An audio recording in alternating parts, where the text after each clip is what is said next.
अस्सलाम वालेकुम व्यूअर्स। पाकिस्तान के अंदरूनी मामला तो दिन ब दिन ख़राब होते ही जा रहे हैं, लेकिन इंटरनेशनल लेवल पर भी फ़िलहाल पाकिस्तान को फुल कहते हैं ना एक्टिव होना पड़ा है दोबारा से, जो कि पाकिस्तान पिछले तकरीबन 2-3 माह से है ही है। लेकिन स्पेशली फ़िलहाल बहुत ज़्यादा दोबारा एक्टिव होना पड़ा है। CDF दोबारा दौरे कर रहे हैं। इसके अलावा पाकिस्तान के जो वज़ीर आज़म है और वज़ीर दाखिला, ताकि दोबारा से किसी तरीके से ईरान और अमेरिका के दरमियान एक अमन बहाल हो सके, ताकि इस खित्ते में कुछ अमन आ सके। क्योंकि फ़िलहाल जंग जो है उसका पारा बहुत ज़्यादा बढ़ चुका है और अब वो जंग यमन तक फैल चुकी है और यमन ने भी रिटेलिएशन में सऊदी अरेबिया के ऊपर अटैक कर दिए। लेकिन पाकिस्तान की अंदरूनी जो सबसे बड़ी खबर है वो ये है कि संडे को इतवार वाले दिन मौलाना फजलुर रहमान साहब ने कसूर के अंदर एक जलसा किया और उस जलसे के अंदर उन्होंने पाकिस्तान की मिलिट्री इस्टेब्लिशमेंट के ऊपर काफ़ी ज़्यादा तनकीद की। और मैं यहाँ पर वो भी अल्फाज बयान नहीं कर सकता, लेकिन उन्होंने बड़े आड़े हाथों लिया और बड़ी कड़ी तनकीद की, और जिसके जवाब में आपने देखा कि फिर आगे से जवाब भी आए। और जिस तरह की वो तनकीद की है वो सुनकर ऐसे लगता है कि लाइक मौलाना फजलुर रहमान आज बहुत बड़े चैम्पियन बन गए हैं, कि जैसे वो आमरीत के ख़िलाफ़ वाले चैम्पियन बने हुए हैं, बड़े डेमोक्रेट बने हुए हैं आज। सुबहान अल्लाह।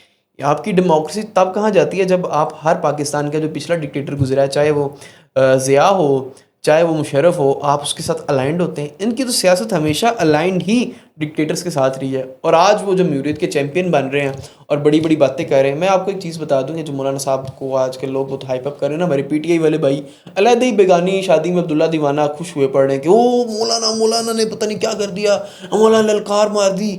मौलाना साहब को और एक महीना डेढ़ है। मौलाना साहब को जब भी कोई डील चाहिए होती है ना, मौलाना साहब को कोई चीज़ चाहिए होती है, मौलाना साहब आते हैं, बड़ी बड़ी इस्टेब्लिशमेंट के ख़िलाफ़ भी बातें करेंगे, हुकूमत के ख़िलाफ़ भी करेंगे, और बड़ा अपने आप को जमहूरियत का चैम्पियन और पता नहीं क्या क्या बताएंगे।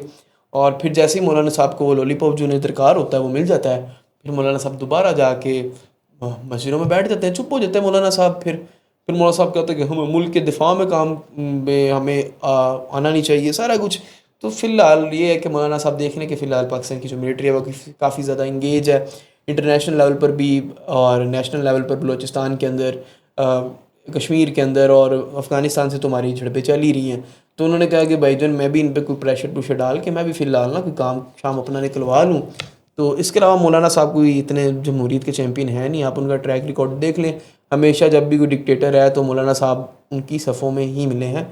मौलाना साहब कभी अपोजिंग साइड पर नहीं रहे, specially when it comes to military dictatorship in Pakistan.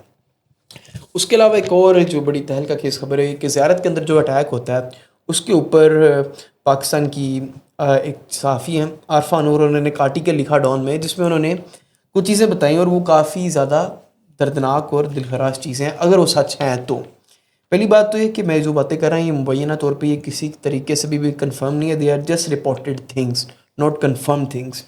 उसमें ये कि फ़िलहाल बलूचिस्तान के अंदर पुलिस ने काफ़ी ज़्यादा रेजिग्नेशन देना शुरू कर दिया और पुलिस का मोराल काफ़ी ज़्यादा डाउन है। उसकी वजह वो ये बता रहे हैं कि जो कि इस टाइम काफ़ी ज़्यादा सवाल उठाया भी जा रहा है कि जब हमारे पुलिस के जवान लड़ रहे थे, तो जब इतने घंटे वो लड़ते रहे तो बैकअप पीछे से क्यों नहीं आया, पीछे से हेल्प क्यों नहीं आई, एड क्यों नहीं पहुंची, रीइंफोर्समेंट्स क्यों नहीं पहुंची, फोर्सेस क्यों नहीं पहुंची उन्हें बचाने के लिए। और उसके अलावा जो प्रोटेस्टर है वो अलेजिडली ये कह रहे हैं कि जब वो पुलिस वाले हमारे जो शहीद भाई हैं जिनको पहले यरगमाल बनाकर वो पहाड़ों पे ले गए मिलिटेंट्स और देन वहाँ पर जाकर उन्हें शहीद कर दिया, तो अलेजिडली जो प्रोटेस्टर्स हैं वहाँ पर जो लवाहिकीन हैं उन शहदा के, वो ये कह रहे हैं कि हम उन बॉडीज़ को, उन शहदा की बॉडीज़ को अपनी मदद तहत हम नीचे लेके आए, अपनी मदद आपके तहत हम उन्हें नीचे लेकर आए, सारा कुछ हमने उसे उनकी तदफीन वगैरह की, हमें उसमें पाकिस्तान की हुकूमत या इदारों ने कोई हेल्प नहीं की। अगर जो ये बातें सच हैं तो इसके ऊपर काफ़ी ज़्यादा सवाल उठते हैं पाकिस्तान की जो लॉ इन्फोर्समेंट एजेंसीज़ हैं या इदारे हैं इनके ऊपर, इनकी परफॉर्मेंस के ऊपर या इनकी अलर्टनेस के ऊपर, कि जब पुलिस इतनी देर लड़ रही थी तो वो वहाँ पर क्यों नहीं पहुँचे। फ़िलहाल ये सवाल हैं, इनके जवाब दरकार हैं। उम्मीद है कि हमारी जो लॉ इन्फोर्समेंट बॉडीज़ हैं वो उसके ऊपर आएंगी, कोई स्टेटमेंट जारी करेंगी, इन सवालात के जवाब देंगी। लेकिन ये बड़े ग्रीवियंसेस हैं इस टाइम वहाँ के जो प्रोटेस्टर हैं, वहाँ जो प्रोटेस्ट कर रहे हैं। और इसके अलावा एक बड़ी खबर ये है जो हमने अपनी वीडियो की शुरुआत में भी हमने डिस्कस की कि इस टाइम जो ईरान अमेरिका की जंग है उसका जो एक थिएटर है वो बहुत ज़्यादा एक्सपेंड कर चुका है। अब ये जंग सिर्फ ईरान अमेरिका اسرائیل کے درمیان نہیں رہی. ایران نے تو ویسے بھی یہ کلیئر کیا تھا کہ اگر ہم پر اٹیک ہوگا تو ہم اٹیک کریں گے جتنے بھی امریکن ایسٹس ہیں یا امریکن بیسز ہیں پورے ریجن کے اندر, اور وہ انہوں نے کیے. لیکن اب یہ جنگ کا تھیٹر بٹوین سعودیہ اینڈ یمن کے اندر پہنچ چکا ہے. مبینہ طور پہ یہ اس ٹائم بتایا جا رہا ہے کہ ایکچولی ایک ایرانی جہاز تھا جو کہ آیت اللہ کی فیونرل کے بعد جو ہوتیز کا ڈیلیگیشن تھا اسے لے کے واپس آ رہا تھا, تو ہوتیز اسے لینڈ کروانا چاہ رہے تھے, جس کی وہ کہہ رہے تھے ایک فورس لینڈنگ کروانا چاہ رہے تھے ایک ایئرپورٹ کے اوپر ایک دوسرے سویلین ایئر کرافٹ کو روک کر, جس کے نتیجے میں جو یمن کی گورنمنٹ ہے انہوں نے اس کا رن وے اڑا دیا, لیکن وہ جہاز دوبارہ پھر بھی لینڈ ہو گیا. اس کے جواب میں جو یحییٰ ساری ہیں انصار اللہ کے جو ترجمان ہیں, انہوں نے کہا تھا کہ ہم اس کو ان آنسرڈ نہیں جانے دیں گے, ہم اس حملے کا جواب دیں گے. تو انہوں نے سعودیہ کے اوپر میزائلز داغے. گو یہ کہ سعودی جو ہائر اتھارٹیز ہیں وہ یہی کہہ رہی ہیں کہ جتنے بھی میزائلز تھے وہ انٹرسیپٹ ہو چکے تھے. لیکن کیا ایران کے معاملے میں تو ہم نے دیکھا کہ سعودیہ نے ریسٹرین کا مظاہرہ کیا, لیکن کیا یمن جو کہ ایران جتنا طاقتور نہیں ہے, کیا سعودیہ اس کے معاملے میں ریسٹرین شو کرے گا؟ I don't think so. I think کہ سعودیہ اس پر اٹیک کرے گا. لیکن اس میں جو سب سے بڑا اور اہم نقطہ وہ یہ ہے کہ کیونکہ اس ٹائم یمن نے اٹیک کیا ہے سعودیہ کی مین لینڈ کے اوپر, سعودیہ کا پاکستان کے ساتھ ایک ڈیفینس پیکٹ ہے, یعنی attack on one is consider attack on other, یعنی کہ اگر سعودیہ پہ اٹیک ہوگا تو پاکستان پہ اٹیک کنسیڈر کیا جائے گا.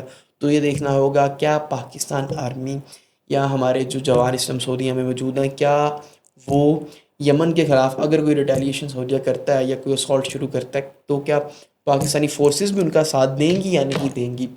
یہ پاکستان کے لیے اس ٹائم سب سے چیلنجنگ محاذ ہے انٹرنیشنل لیول پر.